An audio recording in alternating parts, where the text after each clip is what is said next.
Hello and welcome to another tutorial from MOO ICT. In this tutorial, we're going to be making a simple punch-out style game using Windows Form and C#. Let's take a look at this project.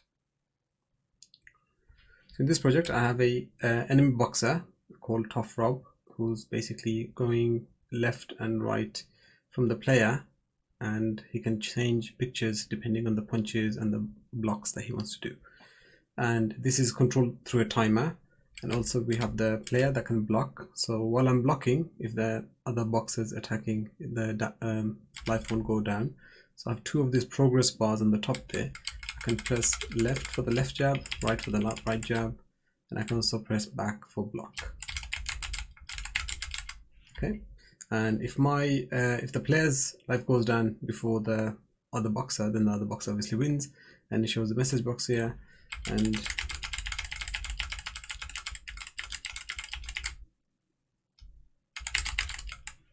okay, and then when the player basically reduces the other box's health, you get a win message on the screen as well.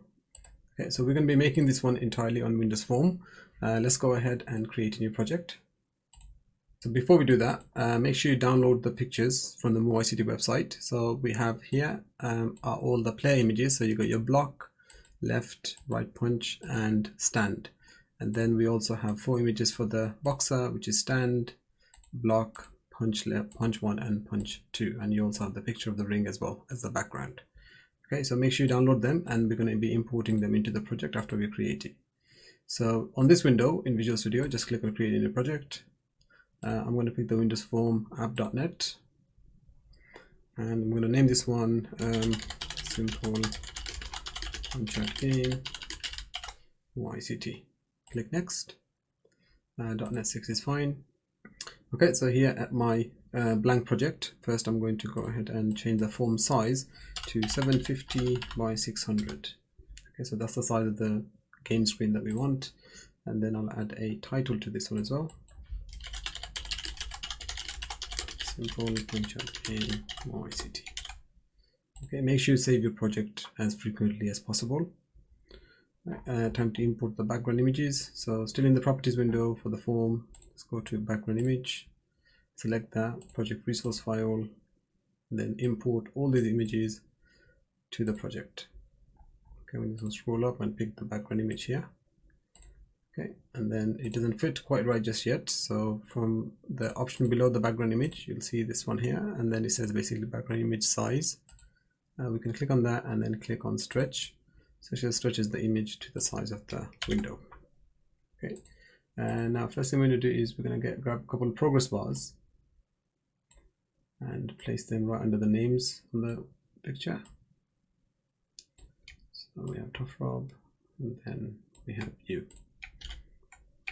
Okay, so click on the first progress bar here, and then let's name this one Boxer Health Bar, and then this one to Player Health Bar.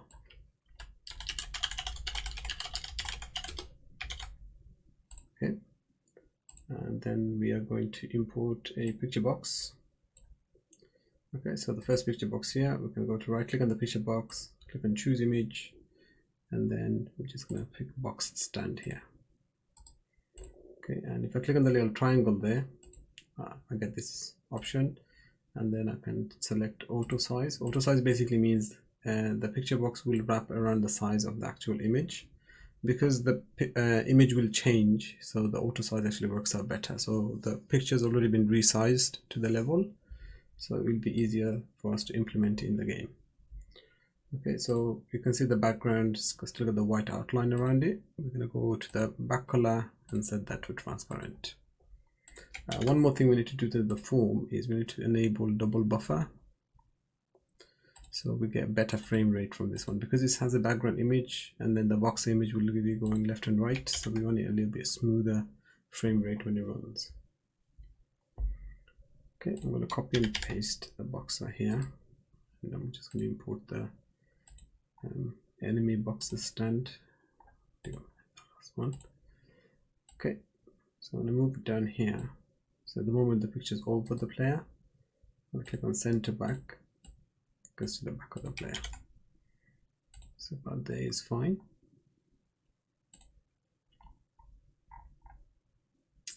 location. Yeah, that's okay. All right, so we need 2 timers for this one. So I'll grab one and then go ahead and grab the other one. Okay, so one timer is going to be responsible for moving the boxer left and right. Another one's going to be responsible for changing the attack on there. Okay, so if I go click on the first one, call this one boxer attack timer, and then the second one, I can actually drag that away so I can name this one. Okay, and this one's going to be boxer move timer. So the boxer move timer will have a interval of 20, and boxer attack timer will have an interval of 500. So every half a second we want the boxer to switch up his attack. With the components done, let's add the events. So click on the boxer attack timer, click on the little lightning bolt icon next to it, say boxer attack timer event. So we'll keep that one there. So that's the one that's going to change every 500 milliseconds. Right, and then the boxer move timer, we'll do the same again. Boxer move timer event. Okay, now we got 2. So we need a couple of more. So if you click on the form, we need to get the key down and the key up. Okay, for the key down, type in key is down and press enter. And for the key up, type in key is up and press enter. Okay, the last 2 things we need to do is we need to name the player and the boxer. So the player can go into here and say player as the name of this picture box, and then boxer as the name of this picture box. Okay. Right, I believe we should be done now with the UI. So let's move on to the next bit. So now let's actually add the extra functions that we're going to need. So we need one more function here. So private void reset game. So that's just to reset everything back to default so we can play again. Okay, so now let's add the variables. So right at the top, before the form1 constructor, we're going to add all our global variables here. So say boolean for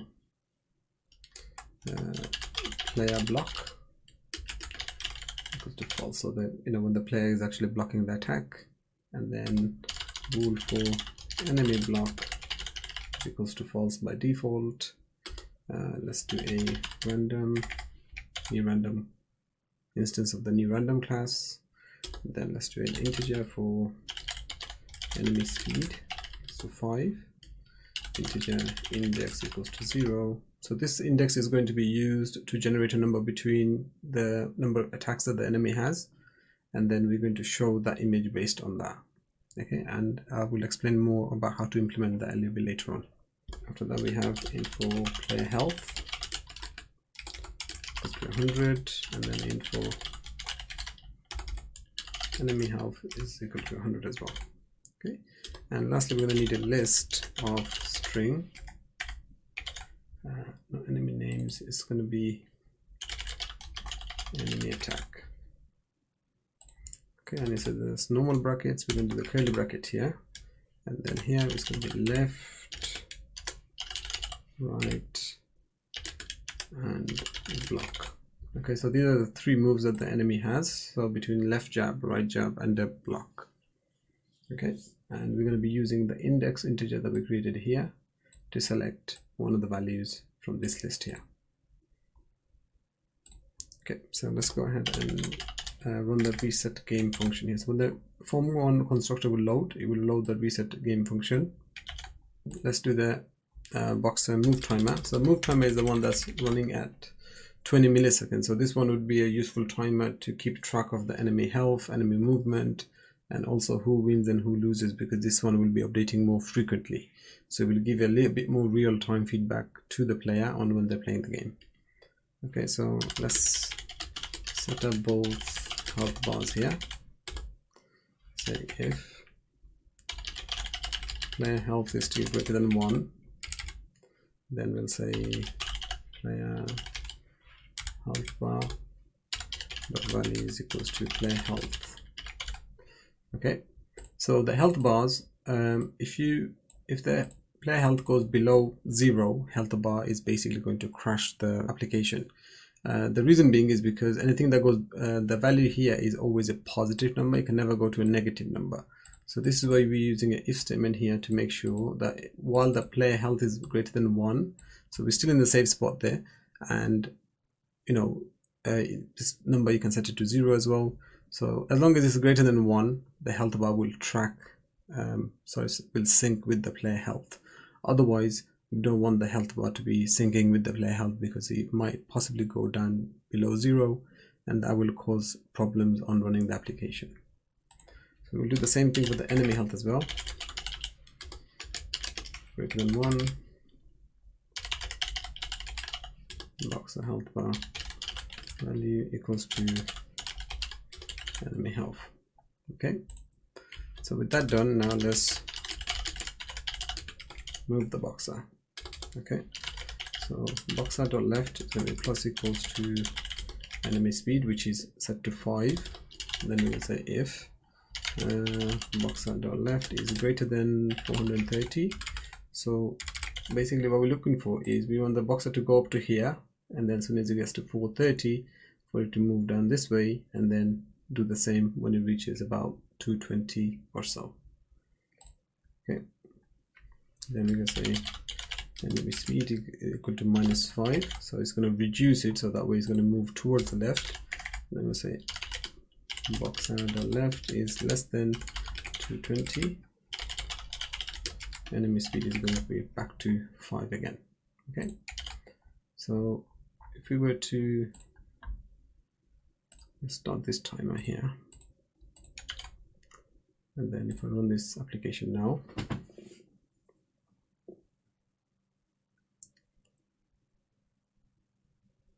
so you see the boxer moving left and right. Okay,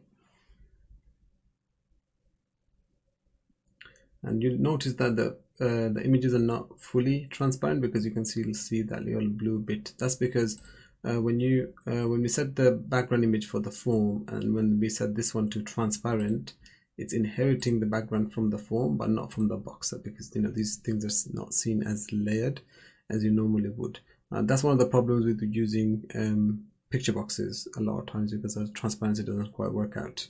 On the other hand, in the future I'll be making some tutorials on how to make a true transparent images, how to work with true transparent images in Windows Form. But for now, this will do. Okay, back to the enemy move function. So we're going to here say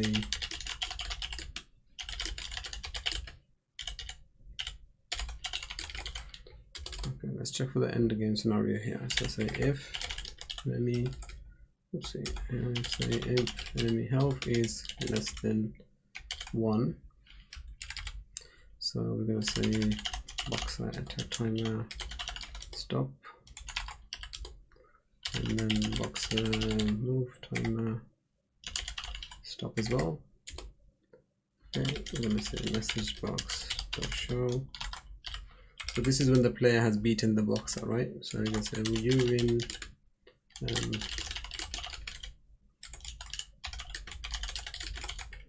play again, and then right here we say says. Okay, so if the enemy health is below 1, then we'll do this. I'm just going to copy the if statement here, and in this case I'm going to change that to player health. So if the player health is 1, we're going to do both the same, and instead of this one you can say tough rob wins. Okay, and after the message box, we're gonna run the reset game function. So once the player clicks OK, we should be able to play again.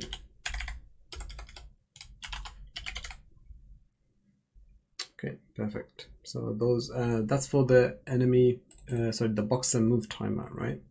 So if we go to enemy attack timer, so enemy attack timer is the one that's updating every 500 milliseconds, right? So this one here, we're just going to switch between the attacks. Okay, so let's say index of 9 index equals random.next, so 0 and enemy attack attack.count, so however many attack that we have, right? And if we want to, we can always add more attacks to this one. So if you want to add like uppercuts and, you know, some other techniques, that still be valid, but you just have to add it to this function here, right? And I'll show you how to do that now. So we're going to say switch, right? So let's say enemy attack, and then inside of here, let's say index dot toString, right? So which attack is selected, we're going to switch through this way. Okay, so if once this generates a random number between say 1 and 3, if it chooses like 2, so 2 is going to be 1, it's going to be a block. If it chooses a 1, it's going to be right. If it chooses 0, it's going to be a left. Okay, I'll delete that here. I'll say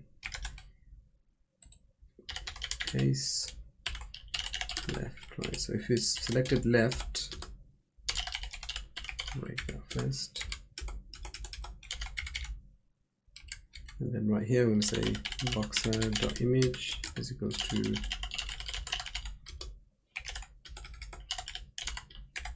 resources.enemy punch 1, because that's the left one. And then we're going to say enemy block is equals to false, because while it's attacking it's not blocking.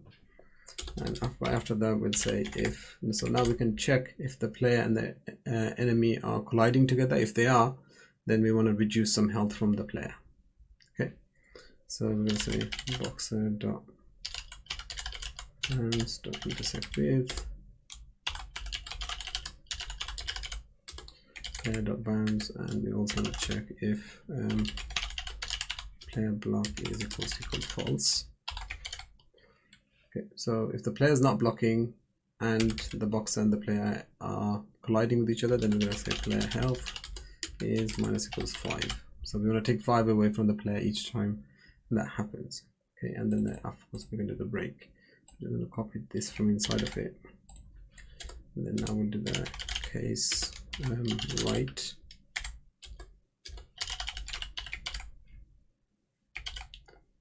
Okay, so inside of the right one, we'll do the same thing again, except for this time it's going to be enemy punch 2.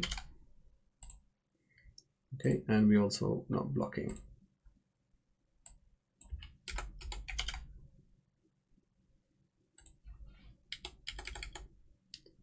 Oh, it should go there.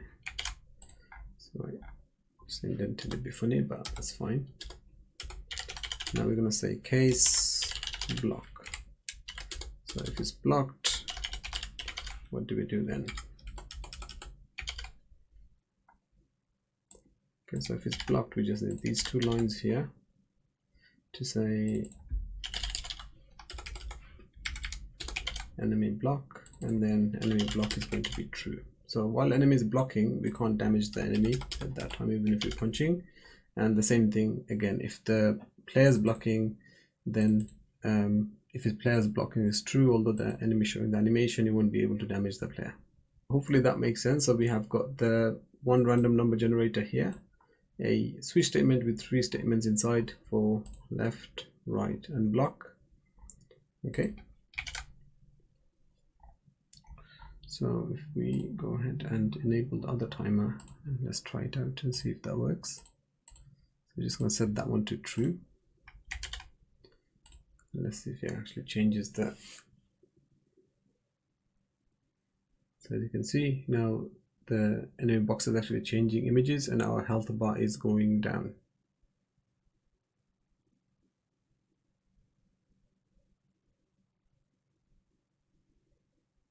Let's see if he actually shows the last message. Nice. Okay, so that actually works. And of course it doesn't reset yet because we haven't put the instructions down for the reset. Okay, so with that down, let's do the key down and key up function. Key down, just going to go make some space in here. So if key code equals keys dot left. So if the player is pressing the left button, we're going to say player dot image is equals to properties dot player. Call that one boxer, I think. Yeah, boxer dot left punch. Okay, so player block is going to be false, a similar way, and we're also going to go ahead and say if player.bounds intersect with box out of bounds enemy block is equals false. So if the enemy is not blocking and we are touching the enemy, then we're going to say here enemy health is -5. Okay, so I'm just going to copy these when I do the next bit. So if key code equals keys.write, so this is for the write punch. Okay, so I'm just going to change that to write punch here. False is fine, that's fine, and then that bit is fine as well. Okay, now the last bit is going to be if either key code is equals keys.down. I'm going to say back for some reason, and then we're going to say player.image is equals to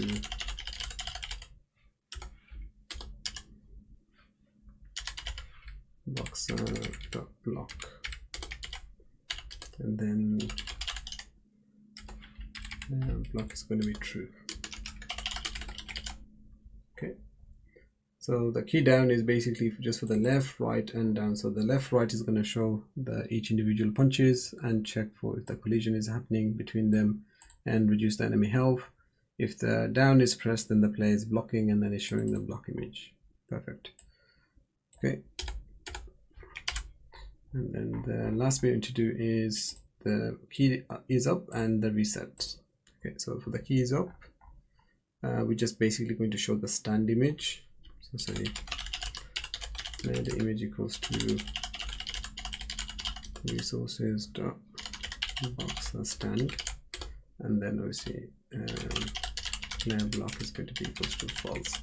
So this is when the boxer is just standing in middle of the ring. Then reset game function is basically going to be about the boxer attack timer stop. Oh no, sorry, we need to start that, not stop it.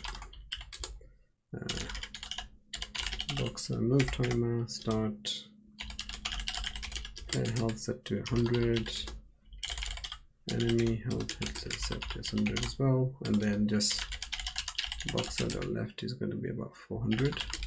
So we just set it to let's see if the last bits actually work for us now. Let's run the game. If I hold back, okay, the player is not being damaged. If I let go, so you can see the damage is happening, and then I can also damage the. Okay, so I can win. So I say, okay, you win, play again.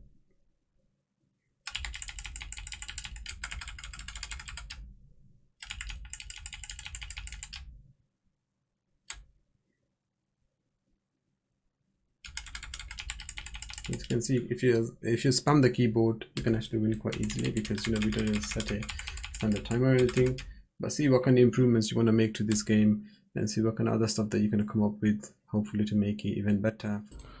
That's it for this tutorial. I will see you on the next one.